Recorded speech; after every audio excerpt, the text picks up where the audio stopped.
Dear viewers, আপনারা যারা সরকারি চাকরি পেতে ইচ্ছুক তাদের জন্য আমার এই প্রশ্নগুলো এসেছিল সরকারি প্রাথমিক বিদ্যালয়ের সহকারী শিক্ষক নিয়োগ পদে পরীক্ষাটি হয়েছিল 07/09/2007 সালে। চলুন এবার আমরা প্রশ্নগুলো দেখি। সামান্তরিকের ক্ষেত্রফল নির্ণয়ের সূত্র কি? সামান্তরিকের ক্ষেত্রফল নির্ণয়ের সূত্র হচ্ছে উচ্চতা গুণন ভূমি, অর্থাৎ ভূমি গুণন উচ্চতা, একই কথা। আচ্ছা, বৃত্তস্থ চতুর্ভুজের একটি কোণ 75 ডিগ্রি হলে বিপরীত কোণটি কত? বিপরীত কোণটি হচ্ছে 105 ডিগ্রি। 7x - 6 এর উৎপাদক কত? আমরা একটু উৎপাদকটা করি। 3x² - 7x - 6। আচ্ছা, এইটা গুণন করে কত হয়? 18।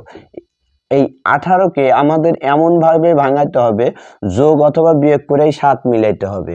অর্থাৎ আমরা এইভাবে করি 3x² -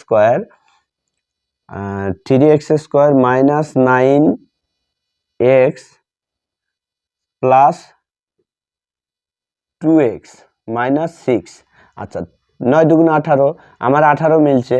আর এই -9x থেকে +2x বাদ দিলে -7x থাকে।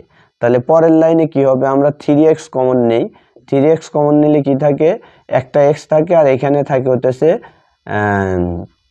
3 × 9 3। আর এখান থেকে আমরা যদি +2 কমন নেই তাহলে x - 3। কিভাবে? প্লাস মাইনাসে মাইনাস, আর 2 দ্বারা 6কে ভাগ করলে 3 থাকে। এখন এইটা আর এইটা দুইটার একটা কমন নিব, x - 3 দুইটার একটা, আর এইটা আর এইটা দুইটাই কমন নিব, 3x + 2। অর্থাৎ এখানে উৎপাদক হবে এইটা। ধন্যবাদ ডিয়ার ভিউয়ার্স। এইরকম প্রশ্ন পেতে অবশ্যই আমার এই চ্যানেলটাকে সাবস্ক্রাইব করবেন।